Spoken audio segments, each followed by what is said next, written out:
Bismillahirrahmanirrahim. Assalamualaikum warahmatullahi wabarakatuh. Alhamdulillahirrahmanirrahim. Pagi hari ini kita akan memulai Resident Scientific Meeting di Ballroom 3 yang akan dimoderatori oleh Dr. Lina Lasminingrum, SPTHTKL Konsultan, dengan jajaran penguji Dr. Ratna Restuti, SPTHTKL Konsultan, dan Dr. Madeleli Rahayu, SPTHTKL Konsultan yang telah hadir di tengah-tengah kita. Sebelum memulai kegiatan hari ini, mari kita sama-sama membaca doa. Doa mulai.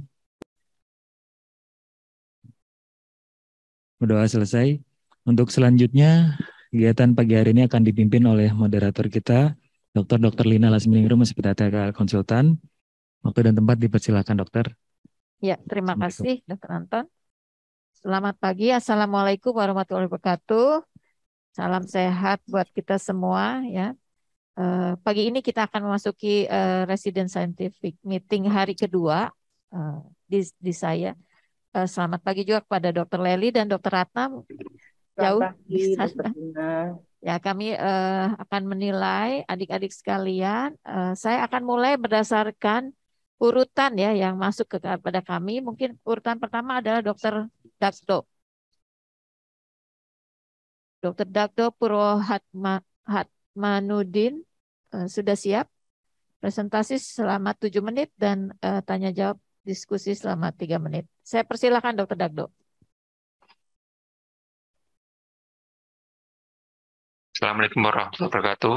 Saya Dagdo Purwohatmanudin, Presiden THTKL dari Undip, untuk akan membawakan case report yang berjudul Parapharyngeal Abscess as a Complication of Chronic Suppurative Otitis Media with Cholesteatoma.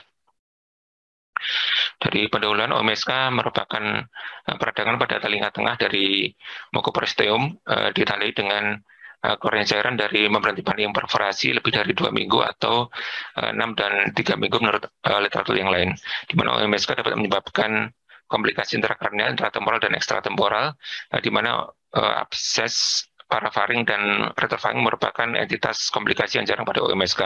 Pada laporan kasus ini kami akan melaporkan satu kasus OMSK dan kolesteatoma dengan komplikasi abses parafaring di Rumah Sakit Dr. Karyadi. Seorang laki-laki usia 32 tahun datang ke IGD Rumah Sakit Dr. Karyadi dengan keluhan bengkak dan nyeri telinga sejak 1 minggu yang lalu, di mana keluhan disertai dengan susah menelan yang makin hari makin memberat. Kemudian pasien ini juga mengeluhkan keluarnya cairan telinga dari telinga kiri sejak 3 minggu yang lalu. Pasien sebelumnya memiliki riwayat keluar cairan telinga sejak 2 tahun dan pertama kali dirasakan semenjak kelas 6 SD. Dari pasien fisik didapatkan telinga terdapat discat di CAI kiri, kemudian mucoporolen, kemudian terdapat tanda reservoir sign di mana terdapat indurasi dan pembengkakan pada daerah leher kiri dan tidak dapatkan tanda fluktuasi. Dari pemeriksaan audiotimpanometri, untuk audiometri untuk kanan MHL dengan PTA 118,75 desibel, untuk kiri normal dengan PTA 8,75 desibel. Untuk timpanometri kanan A, kiri B. Dari evaluasi MRI scan dari mastoid didapatkan defek tulang pada anteroinferior dari cavum tympani, sementara pada gambaran cervical dengan kontras pada potong oksal didapatkan lesi isohipodens di daerah parastaloid dari area parafaring yang meluas ke area parotis dan mendukung kegambaran abses parafaring. Kemudian kami diagnosis sebagai OMSK kiri dengan kolesteatoma dengan komplikasi abses parafaring. Kemudian pasien ini dirawat inapkan dengan mendapat terapi cairan dan juga antibiotik dan juga analgetik dan sebagainya. Kemudian pasien dilakukan radikal mastoidektomi dan drainase abses. Kemudian dilakukan pada prosedur di mastoidektomi didapatkan lesi berupa kolesteatoma, kemudian kolesteatoma dan lesi patologis diangkat.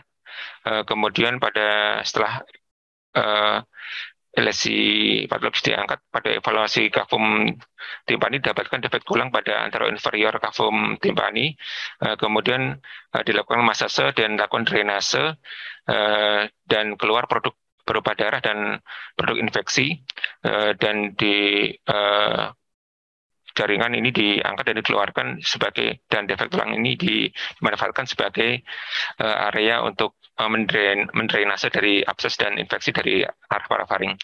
Di akhir prosedur kami lakukan penutupan dari defek tulang dengan graft dari musculus fascia musculus temporalis.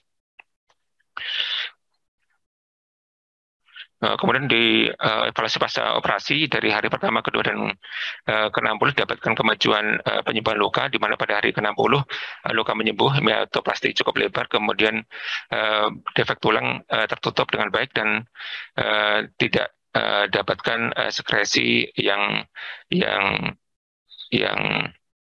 cukup banyak, artinya sekresinya minimal. Kemudian untuk evaluasi audit timpanometri untuk yang pada hari ke-60, untuk yang kanan PTA 111,25 dan yang kiri 108,75 desibel. Untuk pembahasan bahwasanya untuk MSK ini dengan insidensi sekitar 9,2 per 100.000 penduduk, di mana untuk gejalanya dari MSK ini diantaranya adalah yang discharge, kemudian yang berbau, kemudian ada penurunan pendengaran, di mana pada pasien ini juga didapatkan keluhan berupa keluarnya discharge atau keluarnya sekret telinga sejak 2 tahun yang lalu yang berbau dan penurunan pendengaran di sebelah kiri. Kemudian pasien ini juga pada saat datang ke IGD mengeluh adanya gangguan menelan dan nyeri, kemudian demam yang mendukung ke arah abses parafaring. Dari evaluasi MSCT pada kolesteatoma terutama didapatkan erosi pada tulang dan juga lesi yang ekspansi, di mana pada pasien ini evaluasi MSCT-nya didapatkan lesi pada kafum timpani dan kafum mastoid, dan osikulanya sudah tidak didapatkan, dan di sini juga terdapat defek tulang pada infero anterior dari kafum timpani yang menandakan adanya perluasan atau ekstensi dari lesi kolesteatoma ke arah parafaring. Kemudian untuk kami lakukan juga kultur sensitivitas, di mana kultur sensitivitas pada pasien ini tidak tumbuh dikarenakan ada pemberian antibiotik semenjak awal masuk. Kemudian untuk MSK sendiri dibagi menjadi tipe tubotimpatik maupun atikoantral, di mana untuk atikoantral dibagi menjadi kolesteatoma dan kolesteatoma. Sementara pada pasien ini merupakan tipe atikoantral dengan kolesteatoma dan merupakan akuisita sekunder. Dari derajat dari menurut Eano dan Jos, di sini untuk stagingnya menjadi staging 3. Kemudian untuk komplikasinya merupakan komplikasi ekstrakranial dari abses parafaring. Kemudian di pasien ini dilakukan eradikasi dengan cara operasi dengan melakukan prosedur mastodektomi, kemudian insisi drainase melalui defek tulang yang telah terbentuk di kafum timpani. Kemudian evaluasi terakhir ada dilakukan pemasangan graft untuk menutup defek tulang yang terjadi. Demikian.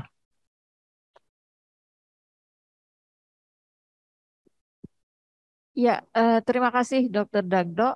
Hanya sayang sekali kami tidak bisa melihat Dr. Dagdo ya wajahnya tadi selama penampilan. Baiklah. Oke, ini Dr. Dagdo ya. Baik, mungkin ada pertanyaan. Saya persilakan dulu dari Dr. Ratna. Mungkin Dr. Ratna. Baik, terima kasih Dr. Lina. Selamat Dr. Dagdo ya. Jadi ada pertanyaan ya. Ini kan komplikasi ya OMSK tipe bahaya dengan kolesteatum, kemudian ada abses ya. Nah, ini menurut Dr. Dagdo, ini jalannya gimana Dok? Lewat mana? Ya, tadi kan sudah dioperasi, ada temuan operasi. Nah, dia ke parafaringnya nih lewat mana? Terima kasih Dr. Lina. Ya, silakan Dr. Dagdo. Dokter, terima kasih dokter atas pertanyaan yang diberikan. Mohon izin untuk menjawab dokter.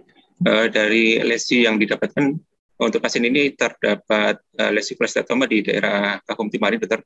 Kemudian dari temuan ada defek di anteroinferior dari kafum timpani sebagai bentuk penjelaran dari ruang infeksi kafum timpani menuju ke arah parafaring, dokter.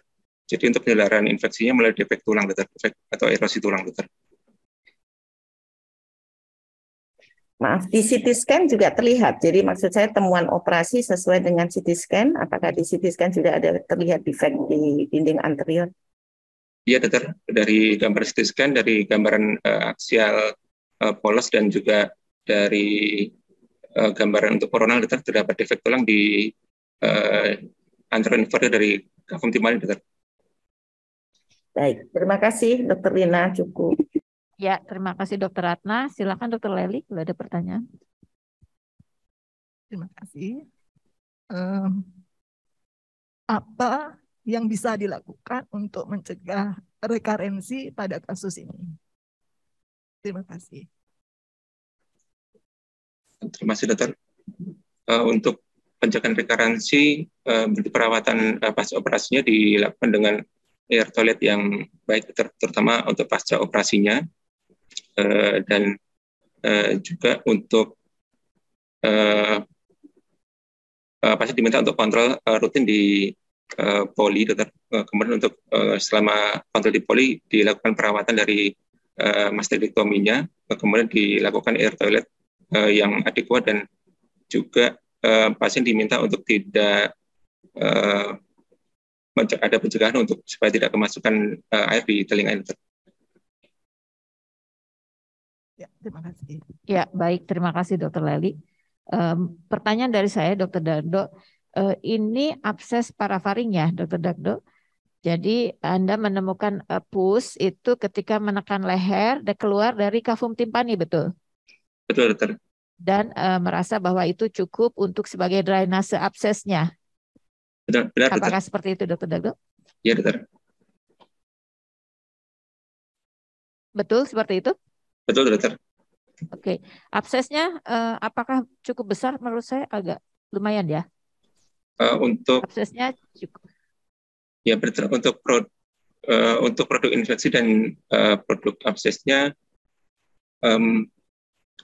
untuk mungkin tadi kami tidak sampaikan untuk ukurannya, dokter, cuman lihat dari MST kontrasnya terdapat ada pembengkakan di daerah parafaring, dokter, dan di situ pada waktu durasi operasinya kami lakukan masase untuk drainase dan memanfaatkan dari defek tulang dari yang di kafum timpani, dokter. Ya, ini membuka tympanomeatal flap kalau nggak saya baca tadi nggak? Ya, dokter, dengan membuka tympanomeatal flap dengan prosedur mastektomi radikal, dokter. Kemudian setelah peristoma terangkat, baru evaluasi ke kafum timpani. Di situ sesuai untuk defek tulangnya ada di anteroinferior dari kafum timpani, kemudian dilakukan drainase abses dari arah anteroinferior defek tulang yang terjadi, dokter. Ya, oke. Baik, terima kasih Dr. Dardo. Terima kasih, dokter.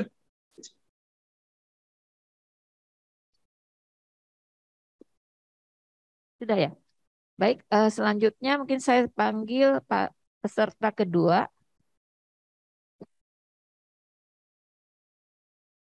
Dr. Bobby Setiawan.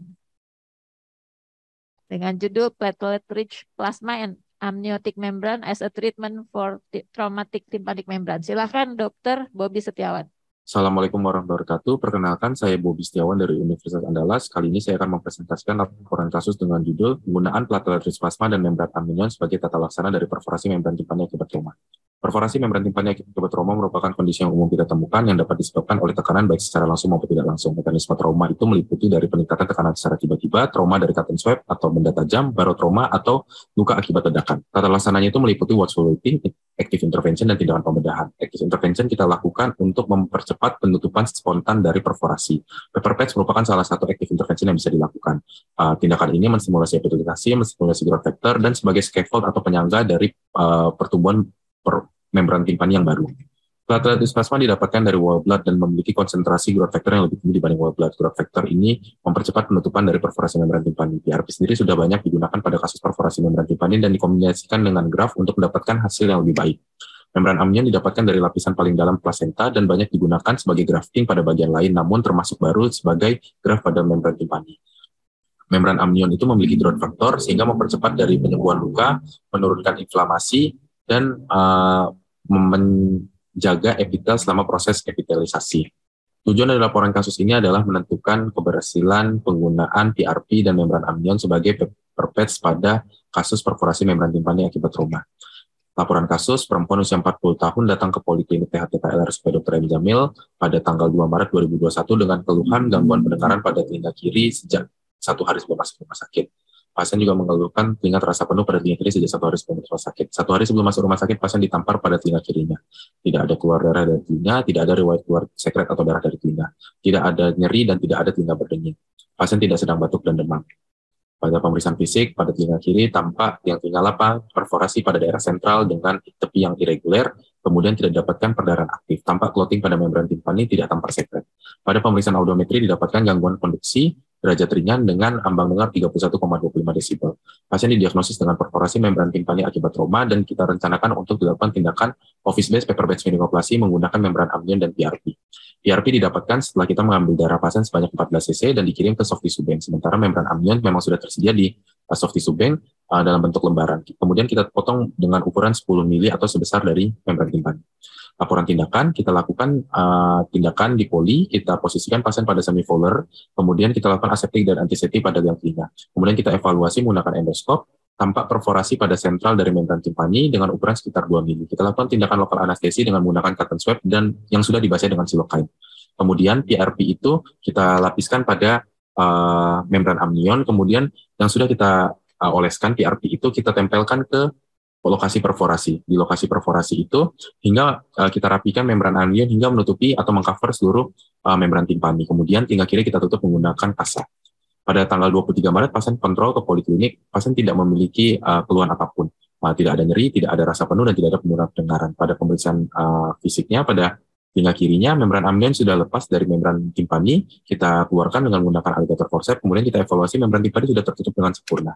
Pada pemeriksaan audiometri kita dapatkan normal dengan ambang dengar 17,5 desibel. Pada clinical question-nya, apakah penggunaan PRP dan membran amnion pada paper-patch meningoplasti memberikan hasil yang baik pada kasus perforasi membran timpani akibat trauma.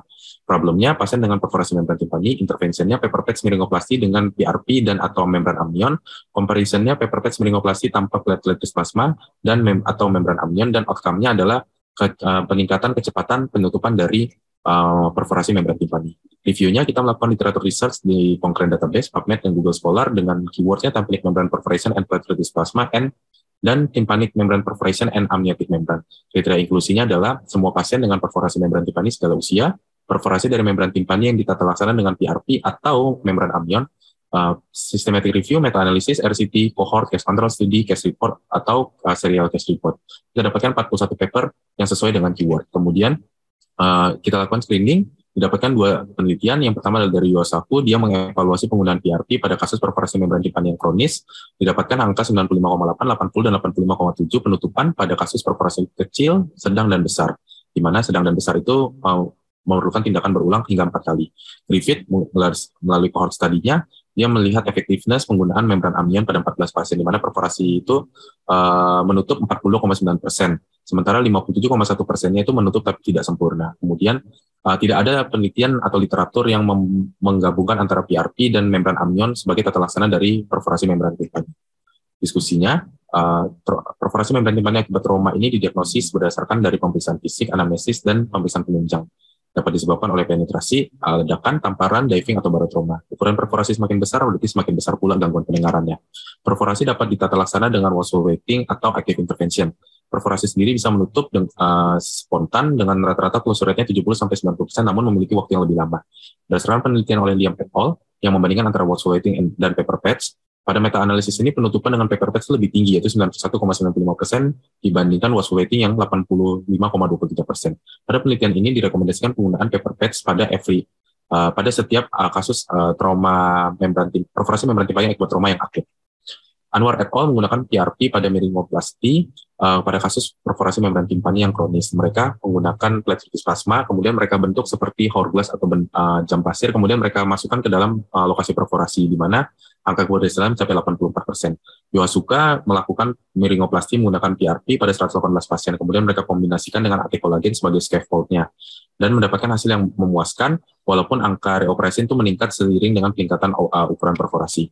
PRP sendiri itu memiliki peranan dalam meningkatkan kesembuhan dan mencegah dehidrasi dari pinggir perforasi. Kemudian PRP mengandung fibrin, fibronectin, dan autologous growth factor, serta PDGF yang berfungsi untuk mempromosikan untuk penyembuhan luka, proliferasi, migrasi, dan angiogenesis. Griffith menggunakan membran amnion untuk memperbaiki perforasi membran timpani dengan angka keberhasilan 6 dari 14 pasien. Hervinder membandingkan antara penggunaan temporalis fascia dan membran amnion, di mana membran amnion itu memiliki closure rate yang lebih tinggi dibandingkan temporalis fascia, itu 65 dibandingkan 56,7. Membran amnion ini merupakan biological graft yang sesuai karena dia memiliki growth factor sehingga mempromosikan epitelisasi dan mengurangi nyeri, sekaligus juga memiliki antibakterial effect. Hal ini sesuai dengan penelitian oleh Tarek yang menemukan one infection itu lebih rendah dibanding amnion, lebih rendah pada amnion membran dibanding dengan fascia temporalis. Ada beberapa growth factor seperti EGF, TGF beta, FGF, PDGFA, dan PDGFB yang terdapat pada membran amnion. Kesimpulan, paper patch merupakan salah satu tata laksana yang bisa kita lakukan pada kasus perforasi membran timpani akibat trauma. Paper patch menggunakan PRP dan membran amnion memberikan hasil yang baik pada penutupan dari perforasi, karena keduanya memiliki growth factor sehingga memberikan kecepatan untuk penyembuhan dari membran timpani. Terima kasih. Iya, terima kasih Dr. Bobby. Pertanyaan pertama mungkin saya pada Dr. Lely dulu. Dr. Lely, silakan. Baik, terima kasih, Terina. Terima kasih. Pertanyaannya adalah, kasus ini kan menggunakan kombinasi antara PRP dengan membran amnion. Kira-kira apa yang terjadi pada interaksi PRP dan membran amnion ini? Terima kasih. Terima kasih dokter. Jadi pada kasus ini menggunakan kombinasi keduanya, yaitu platelet rich plasma dan membran amnion sebagai tata laksana untuk perforasi membran timpaninya. Keduanya memiliki growth factor hampir yang sama keduanya. Jadi kombinasi keduanya akan memberikan growth factor yang lebih tinggi sehingga diharapkan dapat memberikan percepatan penyembuhannya, dok. Dan ditambahkan juga PRP ini dia berbentuk sebagai gel dan berbentuk sebagai gel sehingga membantu merekatkan dari membran amnionnya itu, sehingga scaffoldnya dia tidak sebagai penyangga dia tidak lepas, sehingga pertumbuhannya jadi lebih baik, dok. Terima kasih, dok. Terima kasih. Ya, terima kasih Dr. Lely. Dr. Ratna, silakan Dr. Ratna. Baik, terima kasih. Selamat ya Dr. Bobby. Pertanyaan saya, ini pasien traumanya baru 1 hari ya dok ya? Iya dok, baru 1 hari dok. Nah, kan hasilnya jelas baik ya dengan PRP atau dengan stimulasi, dengan paper patch. Nah, sebagai dokter, untuk menimbang risiko dan manfaat, ini kan 1 hari nih, proses penyembuhan kan healing 7 hari ya. Nah, risiko dan manfaat, kapan terbaik dilakukan terapi PRP? Tapi mempertimbangkan risiko dan manfaat ya dok ya? Oke, silakan. Baik dokter, terima kasih dokter. Jadi memang pada kasus ini dia baru 1 hari datang dengan keluhan akibat trauma dipukul, kemudian pasien mengeluhkan penurunan pendengaran, telinga terasa penuh. Ketika kita melakukan pemeriksaan didapatkan perforasi dari membran timpani. Lalu kita putuskan pasien ini kita tata laksana dengan platelet rich plasma dan membran amnion sebagai office based miringoplastinya. Jadi kapan waktu yang terbaik berdasarkan meta analisis dok yang kita dapatkan, semua tindakan akut itu kita dalam proses masa akut itu kita lakukan office based atau paper patch. Jadi kita harapkan ketika kita melakukan office based miringoplasti dengan paper patch itu, ketika fase akut dia terdapat scaffold, jadi terdapat penyangga sehingga pertumbuhan membran timpani itu baik. Kemudian ketika kita melakukan miringoplasti juga dengan membran amnion dan PRP ini, kita harapkan perforasinya itu tertutup sehingga tidak terjadi infeksi dok terutama dari telinga luar, karena tidak ada lagi yang terpapar karena sudah tertutup oleh membran amnionnya dok. Ya, ini kan perforasinya 1 hari diameternya 2 mili di pars tensa gitu ya dok ya, dan ada tempat penyembuhan spontan itu sekitar 70-90%. Jadi kalau menurut saya memang tentu lebih bagus ya dengan PRP ya, tetapi risiko dan manfaat mungkin case by case perlu dipertimbangkan ya. Baik, terima kasih Dr. Dina. Ya, terima kasih Dr. Ratna. Ada sedikit lagi. Menurut Dr. Bobby, apakah perlu dilakukan freshen pada miring timpanoplastinya ini? Maaf dok, kurang jelas dok. Apakah perlu dilakukan freshen tepi luka pada membran timpani ini? Terima kasih dok. Pada tepi membran timpani ini karena dia fasenya akut dok, baru 1 hari, jadi kita tidak kita lakukan freshen pada tepi lukanya, karena tepi lukanya kita masih lihat dia hiperemis dok, sehingga kita belum terbentuk mucocutaneous junction di tepi perforasinya dok. Kalau pasien yang tidak akut, karena kita kan biasanya melihat dulu ya, menunggu dulu akut menutup atau tidak. Nah, kalau misalnya pada kasus yang kronis dok, yang sudah terbentuk mucocutaneous junction, kita bisa lakukan trimming dok pada tepinya dok. Kita harapkan dia jadi terbentuk luka baru, kemudian baru kita tutup sehingga pertumbuhan kita melepaskan mucocutaneous junction-nya itu dok. Jadi kita harapkan pertumbuhan membran timpaninya dari luka yang baru dok. Ya, baik. Terima kasih Dr. Bobby. Terima kasih dok. Ya.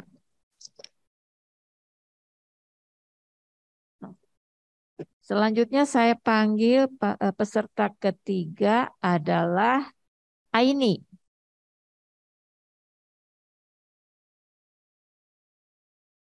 Assalamualaikum warahmatullahi wabarakatuh. Selamat pagi kepada Bapak, Ibu konsulen, dan rekan-rekan residen. Perkenalkan, saya Ainizan dari Universitas Andalas.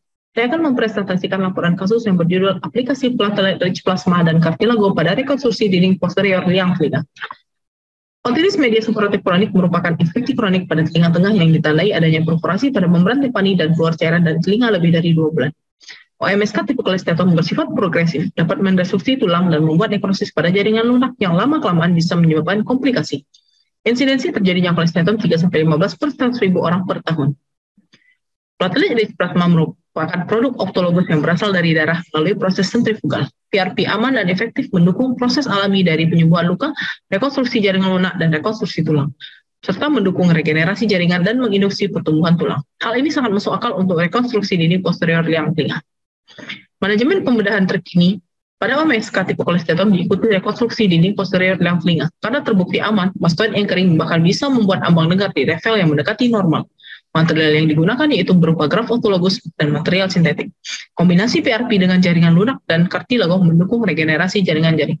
Tujuan dari laporan kasus ini untuk mendapatkan kombinasi yang baik dari aplikasi PRP, cartilago, soft tissue pada timpanomastoidectomy dinding runtuh dengan rekonstruksi dinding posterior liang telinga pada OMSK tipe kolesteatom dengan destruksi dinding posterior liang telinga.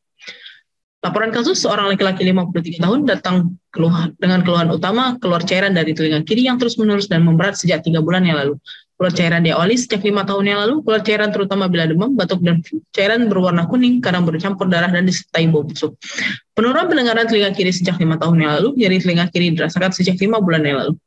Nyeri kepala, wajah mencong, penurunan pendengaran, telinga berdenging, serta pusing berputar tidak ditemukan. Pemeriksaan fisik telinga kanan liang telinga sempit, tampak jaringan granulasi di 2/3 anterior liang telinga, sekret positif purpuraren, membran timpani sulit dinilai. Pada pemeriksaan rinoskopi anterior, posterior, tenggorok, timbangan, nervus facialis dalam batas normal, pemeriksaan penala dapatkan kesan gangguan sensori neural di kedua telinga. Pasien didiagnosis kerja dengan OMSK AS auris sinistra suspek tipe kolesteatom dan direncanakan untuk dilakukan audiometri, kultur dan sensitivity test serta CT scan mastoid. Hasil audiometri didapatkan pada telinga kanan bertulis sensori neural derajat ringan dengan ambang dengar 40 desibel, pada telinga kiri depan profil. Hasil kultur didapatkan Pseudomonas aeruginosa dengan sensitif terhadap cefotaxib, gentamisin, cefirom, dan meropenem. Hasil CT scan mastoid menunjukkan tampak hubungan liang telinga kiri ke home timpani dan mastoid ini tampak disrupsi dari dinding posterior liang telinga, tulang-tulang pendengaran tidak tervisualisasi. Pasien didiagnosis dengan OMSK AS tipe kolesteatom dan direncanakan timpani mastoidectomy dinding runtuh dengan rekonstruksi dinding posterior liang telinga kiri. Sebelum operasi diambil darah vena, dilakukan sentrifugasi 2 kali dan menghasilkan PRP.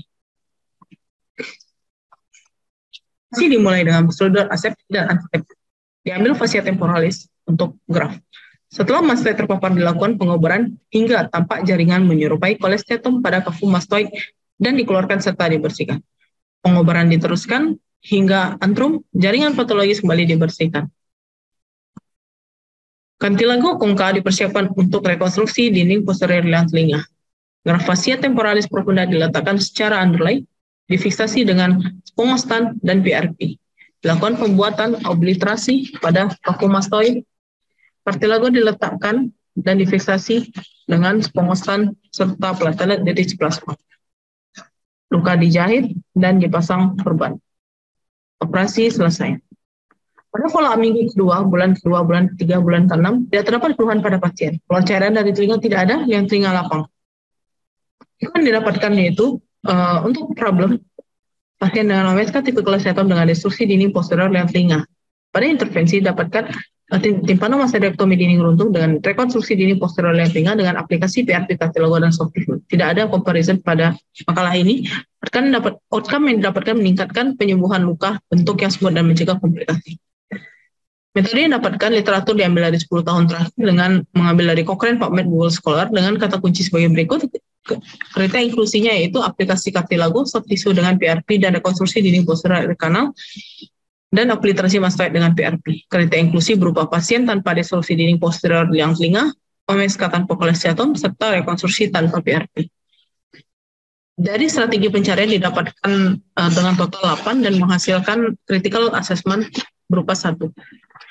Inklusi. Seorang laki-laki berumur 53 tahun didiagnosa dengan OMSK AS dengan tipe kolesteatom yang merupakan infeksi yang berbahaya serta inflamasi di telinga tengah yang bisa menimbulkan komplikasi. Menurut Alam dan kawan-kawan, kolesteatom bisa membuat invasif lokal dan proses destruksi tulang-tulang karena efek penekanannya, serta menginduksi terjadinya osteokolas. Pilihan pembedahan pada kasus OMSK tipe kolesteatom menurut Alam, M. dan Chandra, yaitu timpanomastoidektomi dinding runtuh, akan menurunkan resiko rekurensi dibandingkan dengan timpanomastoidektomi dinding utuh, serta guna untuk mempreservasi telinga tengah dengan kondisi yang diinginkan.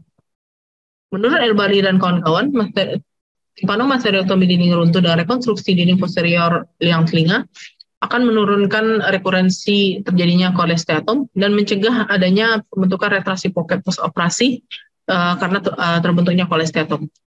Autologous PRP bersifat aman dan efektif karena bisa menginduksi penyembuhan luka, rekonstruksi jaringan lunak, rekonstruksi tulang. Pada pola bulan ketiga setelah operasi, tidak terdapat cairan pada telinga dan graf bertumbuh dengan baik serta liang telinga tampak lapang. Menurut Yaur dan kawan-kawan, operasi memiliki peran yang penting dalam kesuksesan menutup perforasi membran timpani dan mengeradikasi semua jaringan-jaringan patologis yang membuat telinga menjadi kering dan aman. Beberapa kasus meningkatkan pendengaran. Menurut Ito dan kawan-kawan, kapitalisasi membran timpani dan liang telinga pada bulan pertama itu komplit di bulan ketiga, sesuai dengan pada kasus ini. Penutup, aplikasi PRP dan soft tissue pada rekonstruksi dinding posterior kanal memiliki keuntungan yang membuat luka cepat sembuh dan memiliki keuntungan untuk memberikan bentuk yang smooth pada mastoid, kafu mastoid dan tidak terjadi komplikasi. Terima kasih. Ya, terima kasih Dr. Aini. Mungkin pertanyaan dari saya dulu. Sebetulnya konsepnya apa nih Dr. Aini ya? Obliterasi mastoid, ada cartilago, kemudian ditambah PRP. Tadi disebut bahwa promote healing. Healing yang mananya nih? Boleh dijelaskan? Terima kasih dokter. Izin menjawab bahwa untuk kanal wall down dengan rekonstruksi dinding posterior liang telinga disertai dengan penggunaan platelet rich plasma itu akan mempercepat penyembuhan luka dan membuat liang telinga itu lebih smooth appearance atau kelihatannya bersih, dok. Itu yang kita kejar pada kasus ini. Jadi kita untuk memicu adanya osteoblast dan kita memanfaatkan fibroblast yang ada pada PRP itu tersebut. Terima kasih dokter. Ya, artinya promote healing itu kan sebenarnya epitelisasi dari kulit ya sebetulnya menutupnya ya. Nah, Ya, tapi PRP ini diteteskan di cartilago. Seolah-olah kita ingin cartilagonya yang lebih tumbuh. Gimana? Izin jawab dokter. Jadi ada di PRP ini ada dua layer dokter. Yang pertama yang Bavikot yang kental yang penuh dengan kolagen, dan yang kedua yang cair tadi yang dituangkan. Jadi yang kental itu dokter kita pakai dengan spongostan. Jadi kita susun di dekat liang telinga. Sedangkan untuk yang cairnya itu pas ketika kita letakkan di mastoid obliterasinya, ketika kita meletakkan kartilago kongka, terus dengan mastoid obliterasi di situ kita meletakkan PRP yang bersifat cair itu atau pure PRP-nya dok. Ya, baik. Silakan Dokter Ratna, mungkin ada pertanyaan. Baik, terima kasih. Selamat Dokter Aini. Ya, pertanyaan saya, Dokter Aini kan sudah eksplor banyak penelitian ya. Ini kan merekonstruksi dinding posterior ini juga ada maksudnya untuk hearing ya. Jadi kavitas yang lebih natural, kemudian untuk pasang alat bantu dengar. Dokter Ratna, maaf suaranya kurang jelas buat saya. Oh, kurang jelas, maaf. Ya, jadi tujuan rekonstruksi dinding posterior itu antara lain kan juga untuk hearing pasca operasi ya, memungkinkan menggunakan alat bantu dengar.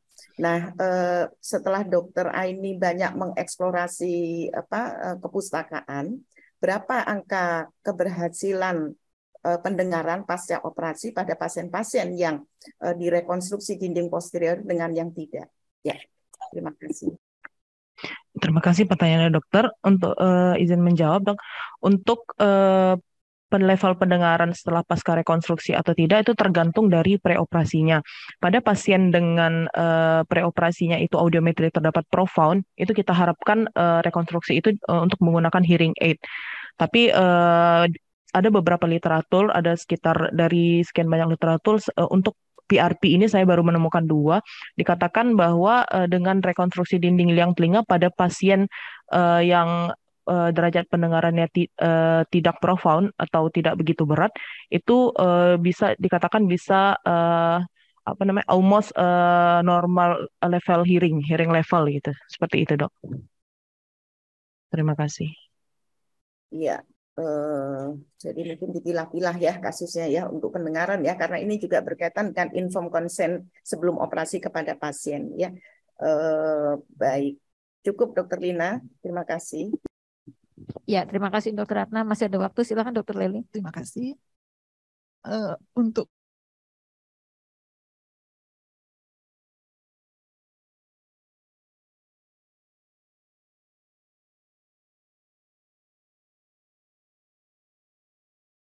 Izin dok, tidak kedengaran.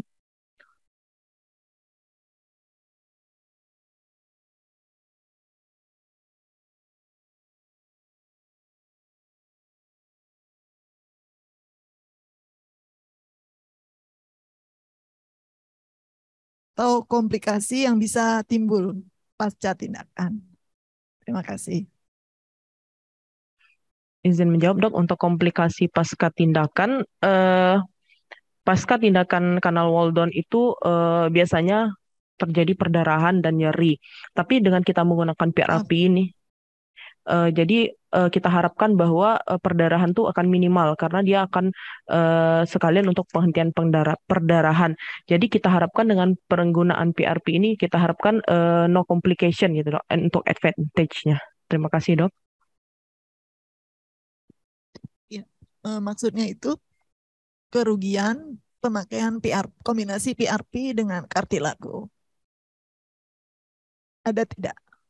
Untuk izin dok, untuk kerugian penggunaan PRP dengan kartilago di beberapa literatur memang ada dicantumkan seperti karena dia bersifatnya memacu penyembuhan luka. Terkadang pada beberapa pasien itu ada yang penyembuhan lukanya terlalu ekstrim sehingga akan membuat nanti di follow up-nya akan membuat stenosis pada liang telinga akibat terlalu ekstrimnya pertumbuhan. Tapi dengan kita follow up pasien terus-menerus di poli, kita dapat mencegah terjadinya stenosis liang telinga itu. Terima kasih dok. Iya, terima kasih. Terima kasih. Terima kasih dok. Ya, kita lanjut ke presentan berikutnya, yaitu Dr. Agustinus Bertadevito. Silakan. Terima kasih atas kesempatannya. Saya Agustinus Beta Devito, PPDS THT KUB, akan mempresentasikan laporan kasus berjudul otitis media superatif akut dengan komplikasi mastoiditis dan abses visor. Isi dari PPT ini meliputi pendahuluan, laporan kasus, diskusi, dan kesimpulan. Pendahuluan, otitis media superatif akut (OMSA) adalah proses peradangan yang terjadi pada sebagian atau seluruh mukosa telinga tengah, tuba eustachius, antromastoid, dan sel-sel mastoid kurang dari 2 bulan. Kecenderungan komplikasi OMSA dipengaruhi oleh beberapa faktor, yaitu kronis kuman, sensitivitas antibiotik, imunitas, terapi antibiotik yang lebih kuat, jalur anatomi dan barier yang bisa menyebabkan infeksi dan drainase. Mastoiditis merupakan komplikasi intratemporal yang paling sering. Mastoiditis dapat menjadi sumber penyebaran infeksi ke dalam leher bila terdapat destruksi pada mastoid sehingga membentuk jalur keluar telinga melalui otot-otot leher. Proses infeksi dan inflamasi mastoid dapat menyebabkan nekrosis pada tip mastoid sehingga pus dapat mengalir dari bagian medial protesis mastoid ke incisura digastrika yang akhirnya menyebabkan terjadinya abses visor. Laporan kasus, laki-laki 36 tahun dengan keluhan utama nyeri dan bengkak pada leher sebelah kiri. 3 minggu sebelum masuk rumah sakit, pasien mengeluhkan keluar cairan untuk perolen dari telinga kiri disertai nyeri. 4 hari kemudian mengeluhkan bengkak dan nyeri di belakang telinga. 2 minggu sebelum masuk rumah sakit, pasien mengeluhkan demam disertai sakit kepala dan bengkak, serta nyeri pada leher kiri disertai telinga kiri keluar cairan sekret untuk perolen. Pasien memiliki riwayat berobat di puskesmas namun tidak ada perbaikan. Pasien mengaku tidak memiliki keluhan nyeri menelan, susah menelan, susah membuka mulut, rasa asin-asin di mulut, dan keluhan sakit gigi. Pasien mengatakan sebelumnya 5 minggu sebelum masuk rumah sakit mengeluhkan terdapat batuk dan pilek. Pasien dengan riwayat diabetes namun tidak minum obat teratur. Pada pemeriksaan fisik didapatkan sekret mukoprolen pada telinga kiri disertai dengan perforasi sentral 60% pada membran timpani kiri. Pada telinga kanan, leher, dan tenggorok dalam batas normal. Terdapat fluktuasi edema nyeri tekan pada regio 2, 3, leher kiri, dan regio retroaurikular. Pada fungsi di regio coli didapatkan pus 1 cc tanpa darah. Pada CT scan didapatkan destruksi pada plano mastoid dan lesi isoden mengisi areal mastoid.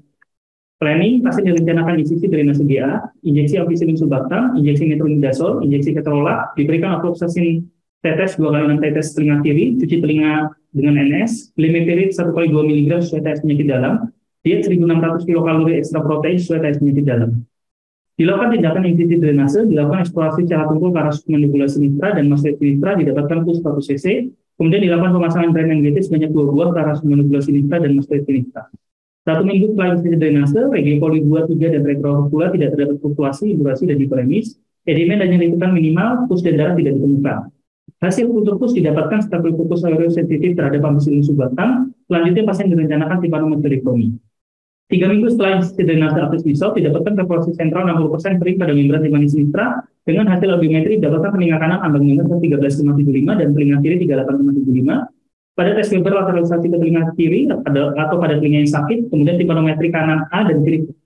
Pasien kemudian dilakukan timpanomastektomi dengan general anestesi, didapatkan destruksi pada plano mastoid dan air sel mastoid yang berisi jaringan granulasi dibersihkan. Dilakukan pemasangan berat pada fascia temporalis pada membran timpani sinistra interporasi. Tidak didapatkan parasenar tujuh setelah operasi timpanomastektomi. Setelah 1 bulan operasi, berat pada telinga kiri intak, telinga kiri tidak keluar cairan. Sudah 3 bulan timpanomastektomi, telinga sebelah kiri memiliki ambung dengan baik yaitu 33,75. Diskusi. Pasien ini didiagnosa OMSA karena didapatkan adanya inflamasi pada telinga tengah dengan waktu kurang dari 2 bulan. Pada kasus ini 3 minggu. Telinga tengah yaitu antara membran timpani dan telinga dalam terhubung dengan tuba eustachius.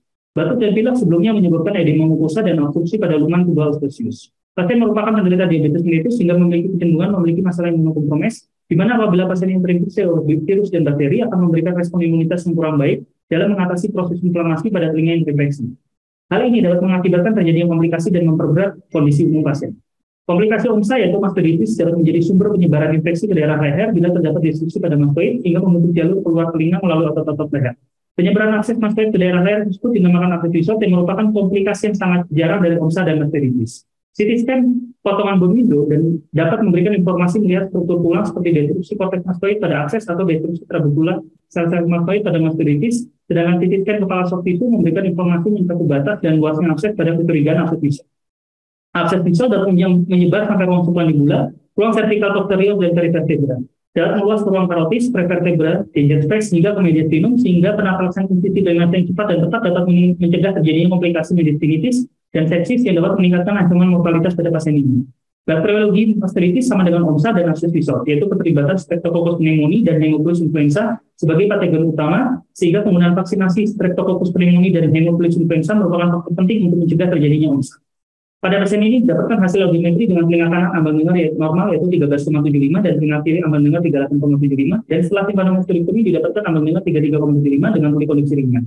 Hasil odometri pada telinga kiri menunjukkan polikonduksi dikarenakan adanya airborne gap dan air konduksi lebih dari 2 resipel dan bone konduksi normal. Pada pasien ini telah polikonduksi menunjukkan bahwa terdapat masalah pada telinga tengah dengan belum adanya keterikatan koklea dan retrokoklea. Pada kasus ini telah dikerjakan tindakan timpanomastoidektomi untuk menghilangkan fokus infeksi dan dilakukan pemasangan graf facial untuk menutupi perforasi pada membrana tirmani sehingga diharapkan pula dapat memperbaiki fungsi pendengaran. Pada kasus ini, tindakan timpanomastoidektomi dilakukan beberapa minggu setelah tindakan infusi drainase.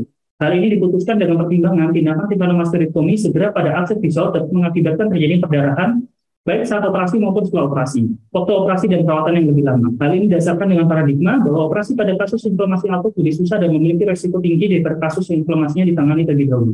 Mastoidektomi elektif menawarkan operasi yang lebih terencana dengan resiko perdarahan dan komplikasi operasi yang lebih sedikit.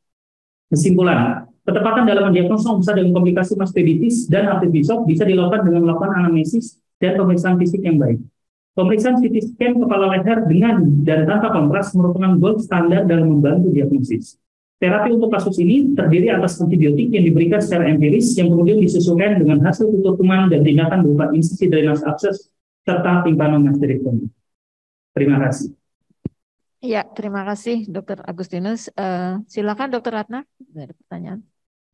Baik, terima kasih Dr. Lina. Ya, maaf tadi waktu menyebut nama agak putus, boleh disebut nama sebentar dok? Saya dengan Dr. Agustinus Beta, dokter. Agustinus ya, baik. Dr. Agustinus, terminologi akut pada kasus ini apa ya? Ini kan pasiennya ada infeksi telinga, kemudian ada akses bezul. Nah, ini kenapa alasannya untuk disampaikan bahwa ini akut? Oke, dokter. Terima kasih, dokter. Jadi untuk terminologi akutnya memang pada kasus ini adalah adanya masalah peradangan atau inflamasi pada telinga tengah, tuba eustachius, kemudian pada antrum dan sel mastoid itu kurang dari 2 bulan, dokter. Jadi pada kasus ini memang dari anamnesa itu didapatkan keluar cairan sekret mukoporulen itu kurang lebih 3 minggu sebelum masuk rumah sakit dengan kurang lebih 4 minggu sebelum masuk rumah sakit itu memang didahului dengan adanya keluhan batuk pilek, dokter. Terima kasih, dokter. Kalau jalan ke akses bezul, mestinya sudah ada destruksi ya di tip mastoid ya. Jadi ya, dokter. Dia bukan akut ya, tapi mungkin kadang pasien menyampaikan agak ditutupi. Kemudian kedua, alasan apa pada kasus ini operasi dilakukan 2 kali ya, jadi nggak sekaligus ya, sekuensial ya, bukan simultan. Ya, pertimbangannya apa? Baik. Oke, dokter. Jadi pertimbangan dilakukan operasi tidak dilakukan, jadi dilakukan operasi insisi drainase dahulu, dokter. Jadi pertimbangannya karena memang untuk menghindari resiko, jadi pada fase akut itu resiko perdarahan atau bleeding saat bersama dilakukan dengan timpanomastoidektomi itu lebih besar, dokter, sehingga menghindari resiko komplikasi akibat daripada operasi mastoid, dokter. Tapi di sisi lain ada risiko bahwa sumber infeksi belum ini ya terselesaikan ya. Jadi impact-nya sudah di drainase, tetapi sumber infeksinya yang belum selesai ya dalam 1 minggu. Baik, terima kasih. Iya, dokter. Terima kasih, dokter. Iya, terima kasih Dr. Ratna. Dr. Leli, silakan. Terima kasih, Dr. Lina. Untuk kasus ini, perluasan abses basalt ini bila dibiarkan kemana saja? Terima kasih. Baik, dokter. Terima kasih, dokter. Jadi pada abses basalt ini, untuk perluasannya, jadi memang abses basalt ini keluar dari bagian medial dari prosesus mastoid, dokter. Kemudian karena memang udah terjadi destruksi pada planomastoid, dia mengalir ke incisura digastricus antara sternocleidomastoideus dengan digastricus posterior, dokter, musculus digastricus posterior, sehingga bisa perluasan ke ruang submandibula, kemudian bisa perluasan ke parafaring, retrofaring, sampai ke prevertebra dan danger space, serta bisa sampai ke mediastinum yang menyebabkan mediastinitis, dokter. Untuk kasus ini sampai sejauh mana? Pada kasus ini saat dilakukan eksplorasi, dokter, itu memang didapatkan pus pada arah submandibula dan ke arah mastoid, dokter, itu kurang lebih sekitar 100 cc, dokter. Jadi memang sudah memang belum sampai ke ruang submandibulanya, dokter, tetapi masih di digastricusnya, dokter, di incisura digastricusnya, dokter. Baik, terima kasih. Nggih, dokter. Iya, waktu sudah habis. Mungkin saya banyak tulisan S strip garis miring itu sinistra maksudnya. Iya, dokter. Sinistra, dokter. Oh iya, saya nggak mengerti apa itu. Jadi itu ya, apa standar internasional kan tidak ya mungkin ya. Nanti Iya. Baik, ya, dokter. oke, nanti direvisi. Baik, terima Terima kasih, kasih dokter. Dr. Agustinus. Selanjutnya saya panggilkan Dr. Tika. Assalamualaikum warahmatullahi wabarakatuh. Perkenalkan, saya Dr. Tika Hakika dari THTKL FK Unan. Saya akan mempresentasikan penata laksanaan osteoma mastoid, di mana ada beberapa konten. Yang pertama yaitu osteoma merupakan tumor jinak osteoblast dari jaringan mesenkim. Pertumbuhannya lambat dan tidak bergejala. Pertama kali dipublikasikan oleh Adam Polizer. Kemudian angka kejadiannya 0,1 sampai 1%, paling banyak di pars infundum, mastoid, dan petros. Ada 4 tipe dari osteoma secara histopatologi. Laporan kasus pertama, seorang wanita usia 55 tahun, keluhan dengan benjolan di belakang telinga kiri. Sejak 26 tahun, dengan semakin lama semakin membesar dalam 5 tahun terakhir. Nyeri dan penurunan pendengaran dalam 1 tahun terakhir. Dari status lokalis THT pada telinga kiri, tanpa adanya massa di regio retroauricula dengan ukuran 55 x 45 x 30 mm. Didiagnosa dengan suspek osteoma. Diagnosis banding osteoblastoma dan osteosarkoma. Rencana audiometri laboratorium dan CT scan. Hasil CT scan dengan lesi densitas tulang dengan gambaran pada di regio tulang mastoid kiri. Rencana reseksi tumor. Berikut video operasi pasien. Dilakukan tindakan operasi dengan infiltrasi epinefrin, kemudian dilakukan insisi elips di sekitaran tumor, kemudian kita lakukan pemahatan di sekitar atau screening dari tumor, kemudian kita lakukan pemahatan secara mendalam dan dilakukan pengoboran sampai tumor terlepas secara komplit. Kemudian kita evaluasi kembali R-cell mastoid dan kita lakukan penutupan dan penjahitan. Kemudian dilakukan follow up dengan pasien membawa hasil patologi anatomi dengan kesan osteoma, kemudian kita lakukan kontrol 6 bulan ke depan. Laporan kasus kedua yaitu perempuan usia 29 tahun, benjolan di belakang telinga kanan, 8 tahun dengan semakin besar dalam 3 bulan terakhir, dengan status lokalis THT tanpa adanya massa di retroauricula bagian kanan dengan ukuran 20 x 10 x 10 mm.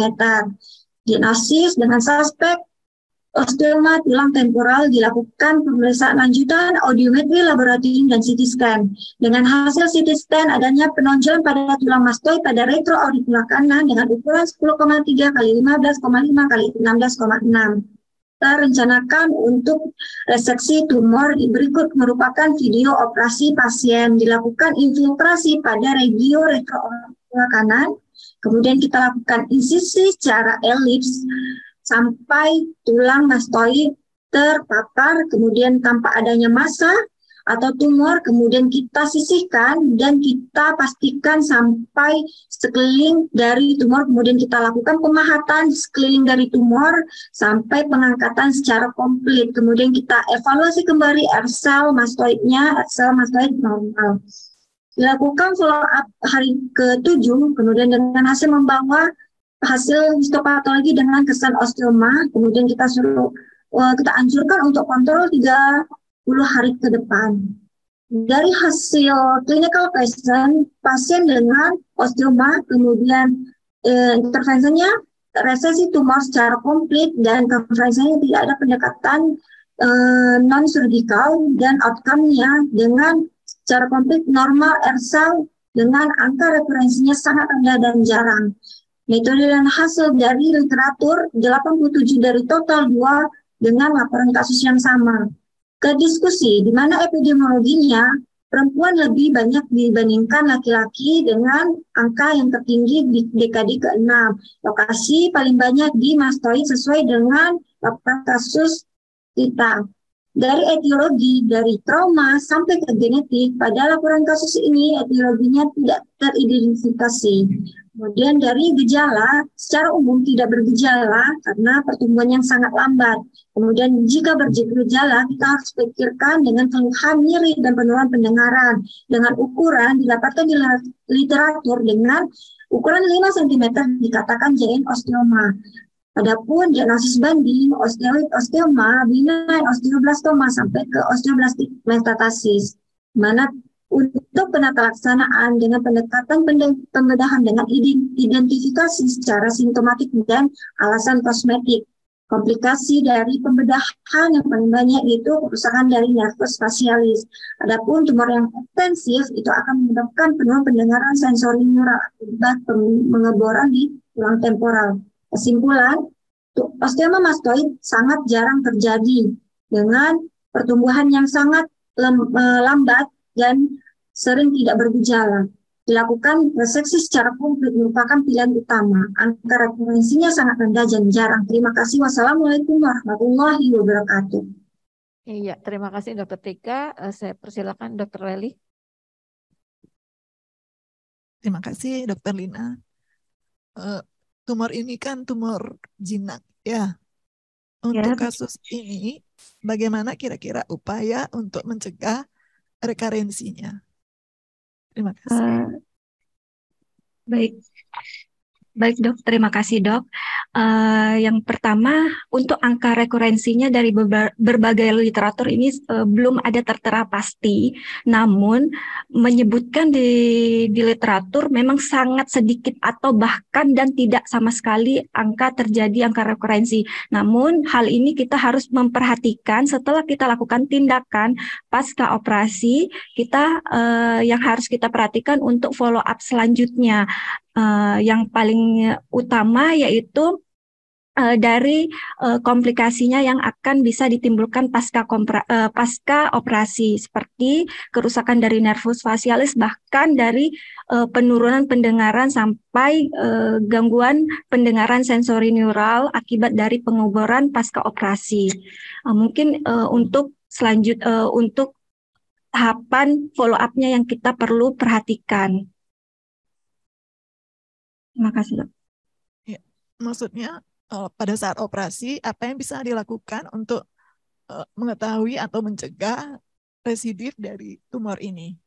Baik, terima kasih dok. Kalau sewaktu intraoperatif yang perlu kita perhatikan dari sebelumnya kita memang harus melihat CT scan batasan mana yang harus kita perlihatkan, karena osteoma ini memang ada tangkai, walaupun ada di CT scan ini ada space sehingga kita bisa memastikan keterlibatan bagian seperti mastoidnya. Dalam hal ini kasusnya dari parts mastoidnya memang air cell-nya tampak normal, jadi kita sampai batas yang tangkai dari osteoma tersebut kita bersihkan, kita yakinkan memang tidak ada lagi sisa dari osteoma atau dari tulang yang akan kita reseksi. Mungkin itu, dan untuk dari sekitaran kemudian luka dari jahitan juga harus kita perhatikan. Dalam hal ini pasien yang pertama itu usia 55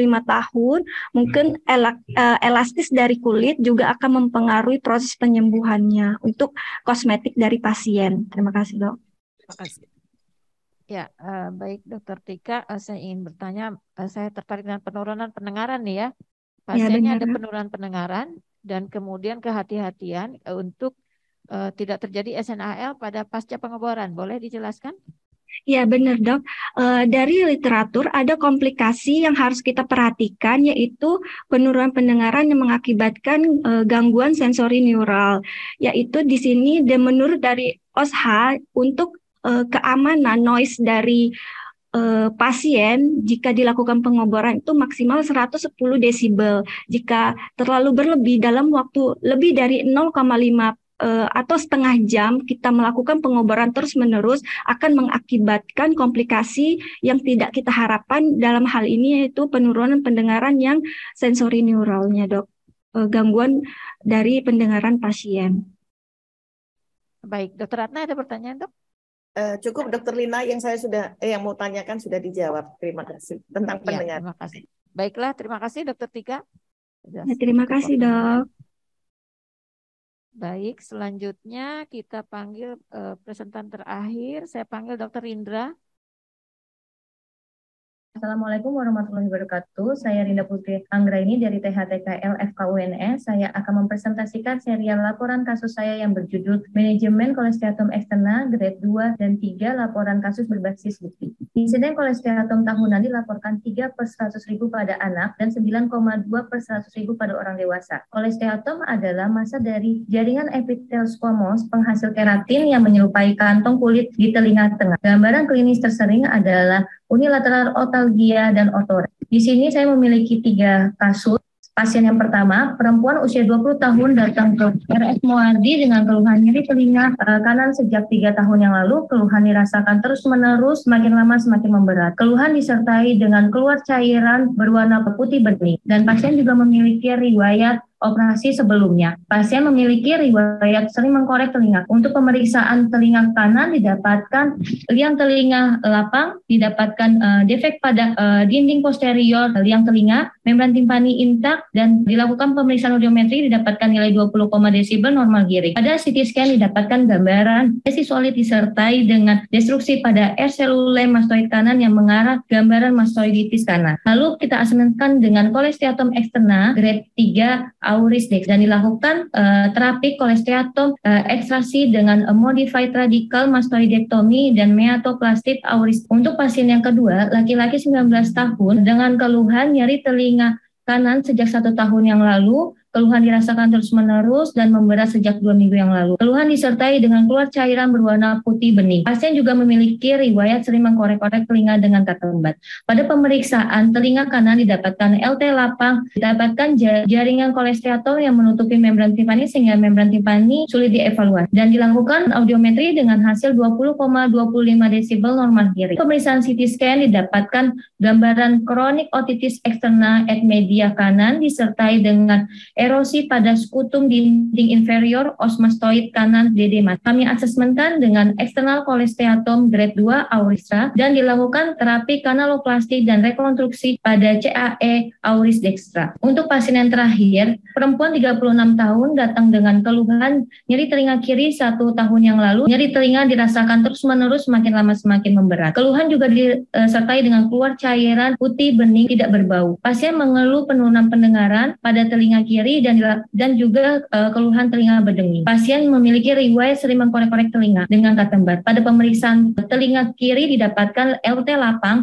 didapatkan membran timpani sulit dievaluasi karena tertutup dengan kolesteatum. Dilakukan pemeriksaan audiometri dengan hasil 42,5 desibel moderate check dan didapatkan gambaran pada CT scan mastoid tanpa kontras, mastoiditis kiri yang mengisi epitimpani, mesotimpani, hipotimpani, aditus, et antrum mastoid dan sebagian besar mendestruksi selule mastoid kiri dan membran timpani kiri, skutum, osmaleolus, incus, stapes, dan sebagian mengerosi tegmen timpani dan tegmen mastoid. Kami asesmenkan dengan eksternal kolesteatum grade 3 auris sinistra plus moderate grade CHL auris sinistra.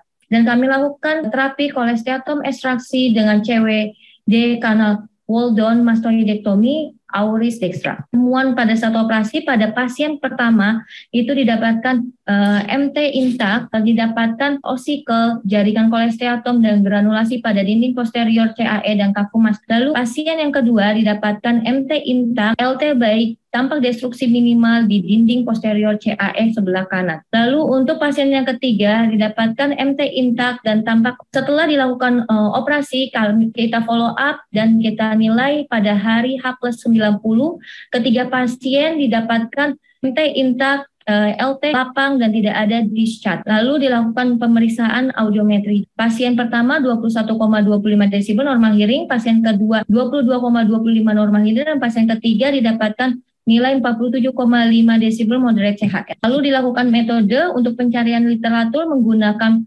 PubMed, Google Scholar, dan database lainnya. Ini hasil saya dapatkan beberapa literatur di sini menjelaskan bahwa melakukan terapi sesuai dengan stadium masing-masing. Nah, kita masuk untuk ke diskusi berapa klasifikasi kolesteatom eksterna berdasarkan bukti klinis, patologi, dan radiologi. Untuk stadium pertama, derajat pertama, hiperplasia dan hiperemis epitel CAE. Untuk stadium kedua, tidak terdapat destruksi tulang pada CAE, terdapat akumulasi debris keratin, permukaan epitel inta, ekstravasasi defek epitel dengan keterlibatan tulang, dan untuk stadium ketiga, destruksi struktur tulang pada kanal dengan sequester tulang, dan untuk stadium 4 mendestruksi struktur anatomi mengenai mastoid, tulang tengkorak dengan sinus, joint temporomandibular, dan nervus facial. Lalu sesuai dengan stadium masing-masing dilakukan terapi sesuai dengan stadium. Untuk stadium 1 dilakukan terapi konservatif dan kanaloplasti. Untuk stadium kedua dilakukan kanaloplasti dan timpanoplasti. Stadium ketiga dilakukan kanaloplasti plus mastoidektomi plus timpanoplasti dan rekonstruksi CAE. Untuk stadium 4 dengan berbagai pendekatan. Dari tiga kasus yang di atas terdapat gejala gejala yaitu berubah otore dan nyeri telinga. Dari ketiga kasus tersebut memiliki riwayat otore sebelumnya juga. Dan dari penelitian yang didapatkan, jurnal penelitian yang didapatkan dengan pada Udayana DKK, simptomnya itu unilateral otore 61,2% dan hearing loss 70,9% dan otalgia 25,8%. Lalu pada laporan kasus saya untuk kasus pertama dan kasus ketiga grade 3 menggunakan terapi CWD mastoidektomi. Untuk kasus yang kedua dengan grade 2 menggunakan kanaloplasti dan CAE rekonstruksi. Dan sesuai dengan penelitian yang didapatkan dilakukan tindakan sesuai dengan stadiumnya. Dan untuk kesimpulan terakhir yaitu didapatkan 3 laporan kasus kolesteatom eksterna dengan 2 pasien memiliki sama grade dan 1 pasien memiliki berbeda grade. Terapi yang dilakukan yaitu ekstraksi kolesteatom dengan berbeda tindakan. Dan 3-tiganya sudah dilakukan follow up post terapi, tidak ditemukan infeksi atau komplikasi. Lukanya juga terawat baik. Sekian presentasi dari saya. Wassalamualaikum warahmatullahi wabarakatuh. Ya, terima kasih Dr. Rindra. Mungkin pertanyaan dari saya sebetulnya ini ada 3 pasien ya. Apa kira-kira penyebab dari kolesteatoma eksterna pada pasien-pasien ini? Apakah ada faktor predisposisinya? Terima kasih atas pertanyaannya, dokter. Mohon izin untuk menjawab. Untuk ketiga pasien ini memiliki riwayat sama, yaitu dengan riwayat sering mengkorek-korek telinga dengan cotton bud. Di sini salah satu etiologinya itu bisa disebabkan oleh mengkorek-korek telinga dengan cotton bud, yaitu dapat menimbulkan inflamasi dan ulcerasi pada liang telinga sehingga menyebabkan terjadinya periostitis dan nekrosis pada liang telinga. Terjadinya invasi dan proliferasi yang menyebabkan terjadinya kolesteatom. Mohon izin dokter. Ya, tidak ditemukan stenosis sama sekali ya pada pasien-pasien ini. Tidak ada dokter. Tidak ada. Iya, baik. Baik Dokter Ratna, silakan. Baik, terima kasih. Ya, selamat Dokter Rida. Pada ketiga kasus ini rekarensinya gimana ya pasca operasi? Evaluasi terakhir berapa bulan setelah operasi? Ya. Evaluasi terakhir itu 3 bulan dokter, dan untuk rekurensinya alhamdulillah tidak ada. Jadi pada saat follow up yang terakhir 3 bulan itu baik, untuk LT juga intak, sekretnya discharge-nya juga hanya minimal dokter. Untuk keluhan sih dari 3 pasien tidak ada mengeluh apa-apa dokter. Mohon izin dokter. Dilakukan kanaloplasti, liang telinganya masih bagus. Maksudnya paten ya? Masih bagus dokter. Oke. Paten dokter. Ya, baik. Sudah dok? Ya, sudah Dokter Rina. Ya, silakan Dokter Leli. Terima kasih Dokter Rina. Untuk kasus ketiga ini kan ada moderate CHL. Kira-kira apa penyebabnya? Terima kasih. Mohon izin dokter, untuk kasus yang ketiga itu sudah mengenai ke tulang telinganya juga dokter. Jadi pasien sudah mendestruksi ke daerah os malleolus juga. Jadi curiganya kenain CHL itu karena sudah ke bagian tulang telinganya dokter. Mohon izin dokter. Pasca operasi hasil audiometrinya bagaimana? pasca operasi audiometrinya masih tetap CHL dengan moderate, tapi untuk nilainya naik sedikit jadi 47,25 dokter desibel. Oke, terima kasih. Iya, terima kasih. Saya satu pertanyaan lagi. Tadi pasien mana yang dilakukan CAE rekonstruksi ya? Pasien keberapa, Ya. Dokter Indah? Yang kedua dokter untuk kanaloplasti dan rekonstruksi CAE dokter dengan grade 2. Rekonstruksi menggunakan ada graf atau sesuatu? Untuk yang kedua itu untuk MT-nya kan intak dokter. Jadi untuk grafnya kita hanya pakai yang fasial aja dokter, tapi untuk MT-nya intak dokter. Ya, baik. Terima kasih Dokter Indra. Ya, terima kasih kepada 6 presentan ya sudah semua mempresentasikan kasusnya. Aplaus buat ke-6 peserta. Ya, baik. Terima kasih kepada Dr. Ratna, Dr. Leli. Kita akhiri sesi ini. Assalamualaikum warahmatullahi wabarakatuh. Waalaikumsalam warahmatullahi wabarakatuh. Terima kasih Terima kasih dokter. Terima kasih dokter. Terima kasih dok. Mohon izin kepada seluruh peserta harap menyerahkan kamera karena akan dilakukan foto bersama dengan para juri. Terima kasih.